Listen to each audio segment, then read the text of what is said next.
Oke, bismillahirrahmanirrahim. Assalamualaikum warahmatullahi taala wabarakatuh. Halo kawan semua dimanapun anda berada, kembali lagi berjumpa bersama Mang Aril Maki gitu ya. Semoga kita selalu dalam keadaan baik dan kebaikan selalu menyertai kita semua. Oke kawan-kawan, alhamdulillah kembali Maki berkesempatan untuk berbagi mengenai soal-soal yang mana soal ini akan kita persiapkan, dan pada kesempatan ini Maki akan berbagi ada sedikit yang berbeda ya. Maki kali ini akan berbagi tentang soal pretest PPG untuk kita menghadapi persiapan PPG dalam jabatan ataupun prajaban, baik itu Formasi Kemenak ataupun Kemendikbud, di mana soal yang Maake buatkan ini disesuaikan berdasarkan sisi yang berdar ya, yang sudah dibuat tentunya kawan-kawan. Jadi pada kesempatan kali Maake akan sedikit menyimpang dulu ya, jadi nggak dulu berbagi soal P3K, namun Maake akan berbagi soal pretest PPG dulu, dan ini disesuaikan dengan kisi-kisi yang berdar. Dan ini juga merupakan soal part 1, pokoknya untuk kawan-kawan nanti yang kalau mau dibuatkan soal pretest untuk persiapan pada PPG lagi, don't get anywhere, stay tune here. Pokoknya tinggalkan pesannya di kolom komentar, nanti kalau ada waktu mungkin Maki akan bahas satu persatu gitu ya kawan ya. Kalau banyak peminatnya, kalau banyak view-nya tentunya akan membuat Maki bersemangat lagi.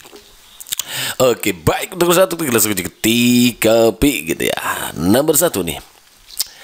Di sini sudah sedikit sebuah masalah, namun apa perusahaannya berbeda butuh susul gitu ya. Selalu ada masalah guys, cuma by solution.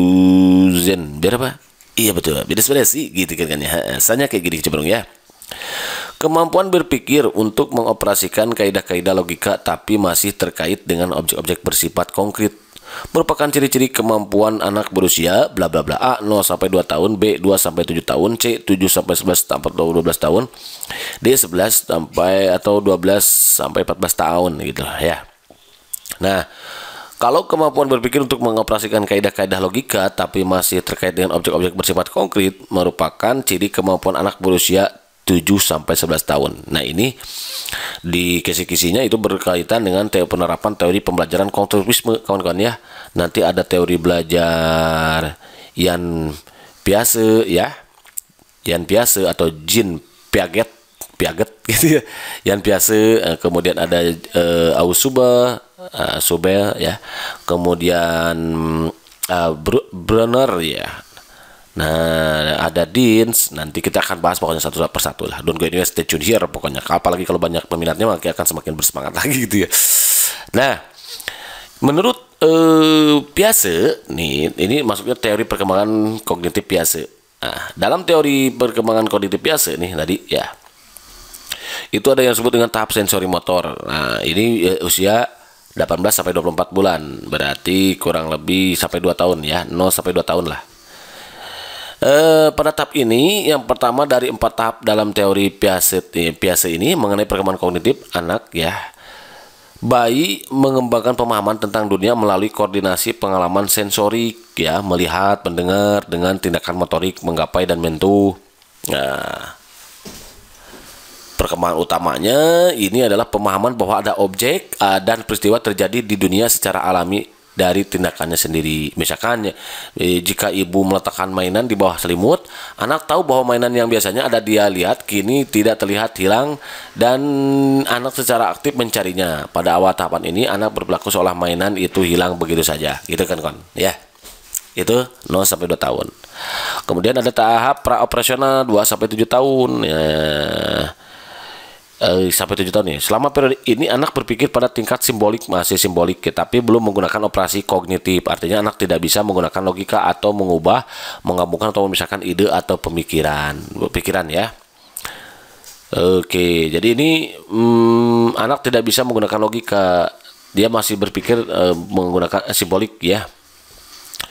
Contohnya dia merepresentasikan peristiwa dan objek fungsi semiotik atau tanda dan terlibat dalam permainan simbolik gitu kan ya, harus simbolik, masih simbolik.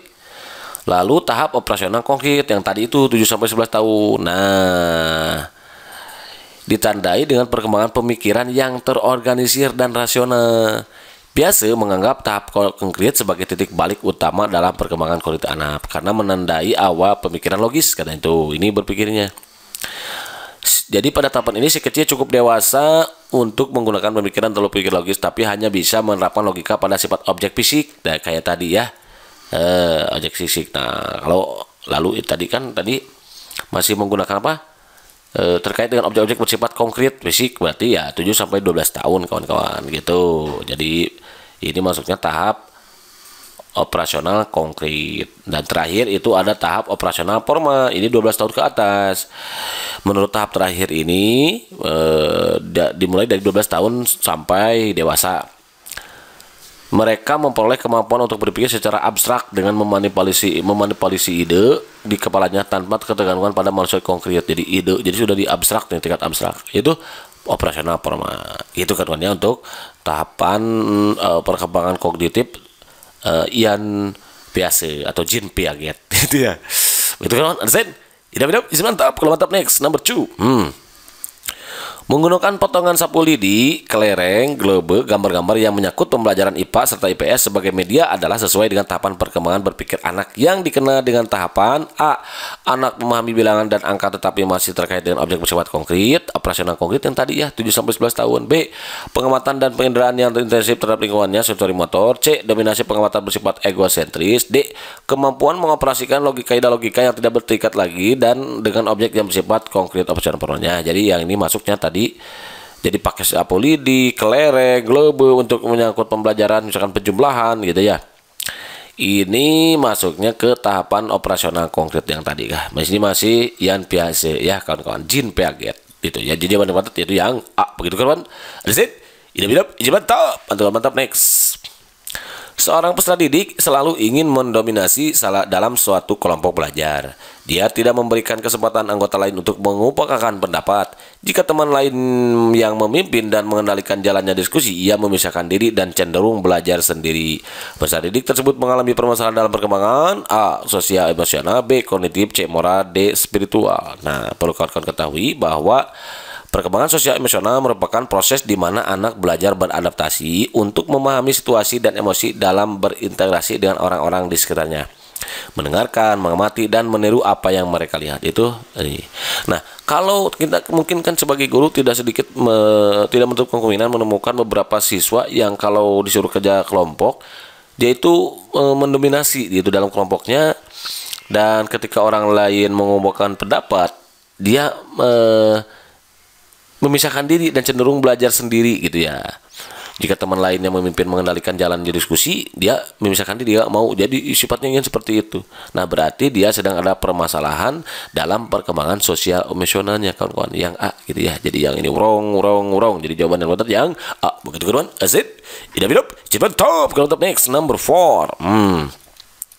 Seorang peserta didik merasa kurang bersemangat pada jam usai pembelajaran. Usai pembelajaran. Dia bahkan lebih senang tinggal di sekolah sampai sore. Petugas kebersihan sekolah sampai menyuruhnya pulang karena matahari hampir tenggelam. Peserta didik tersebut dicurigai memiliki hambatan pengembangan potensi berupa faktor A. Intelijensi dan kognitif, B. Budaya dan pembiasaan, C. Keluarga dan lingkungan masyarakat, D. Emosional dan kemudian. Jadi mungkin ada di antara bapak ibu yang menemukan anak yang setelah belajar di sekolah itu ya ini tidak belajar di sekolah nih.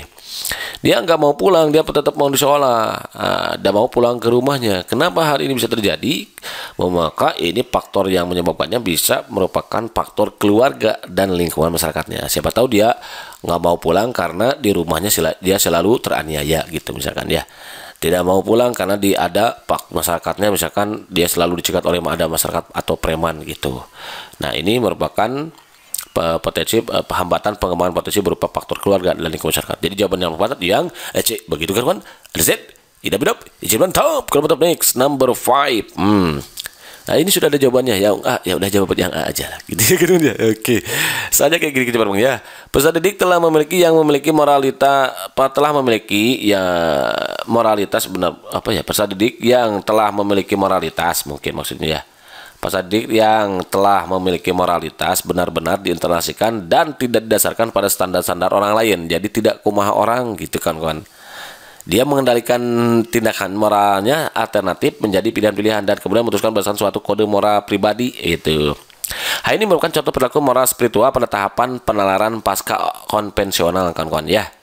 Jadi tidak berdasarkan orang gitu. Dia memiliki moralitasnya itu tidak didasarkan pada standar orang lain, tapi menurutnya sendiri pribadi munculnya gitu. Nah, maka itu masuknya penalaran pasca konvensional. Oke, next. Individu memandang apa yang diharapkan oleh keluarga, kelompok, masyarakat, dan bangsa, serta setia mendukung aturan sosial bukan hanya untuk ketenangan tetapi disadari sebagai sesuatu yang berharga. Pernyataan tersebut merupakan tahapan perkembangan moral pasca konvensional. Ini untuk bonus aja sih, nomor 5 dan 6 itu sebenarnya bonus ya, dan ini kalau tidak salah tidak muncul di kisi-kisi, tapi nggak apa-apa, ini bonus untuk kawan-kawan sebagai wawasan tambahan pengetahuan aja. Oke kawan-kawan, barangkali ini saja dulu yang bisa diberikan konten ini, mudah-mudahan sedikit menambah wawasan tambahan pengetahuan untuk kawan-kawan musik pandemi menghadapi seleksi pretest PPG dalam jabatan maupun para jabatan, baik itu ke formasi Kemenag maupun Kemendikbud nanti ya. Di samping kita maksimalkan usaha, kita juga agar tidak lupa untuk memasifkannya dan doa, karena perhatian usaha tanpa doa itu sama jangan sombong, apalagi berdoa tanpa usaha itu sama aja bohong. Amantar usaha dan doa itu harus dibangkan, judul lagunya perjuangan dan doa gitu kan kawan ya. Masih ada waktu banyak lagi kawan-kawannya, karena untuk jadwal seleksi akademiknya itu belum dimunculkan. Jadi ada waktu tersisa, maka kita gunakan waktu yang ada untuk banyak baca, banyak doa, apalagi di bulan suci Ramadan ini. Kita maksimalkan bulan suci Ramadan ini untuk berbanyak doa gitu. Nah, untuk apa kita doa? Usahanya kita sudah maksimalkan dengan belajar di sini ya. Doanya juga kita maksimalkan di sepertiga malam, kemudian saat sujud dalam tahajud, kemudian juga saat turun hujan, saat puasa nih bulan suci Ramadan ini maksimalkan. Karena orang yang berpuasa itu doanya mustajab kawan-kawan, kita maksimalkan. Hal ini dilakukan untuk meminimalisir hal yang tidak diinginkan seperti terjadinya error gitu, human error, sakit, dan lain sebagainya. Kita minimalisir dengan adanya doa gitu, dan mudah-mudahan nanti kita kawan-kawan diloloskan untuk mengikuti beberapa jabatan ini gitu, ataupun jalan jabatan. Oke, thank you for watching. See you. Assalamualaikum warahmatullahi wabarakatuh.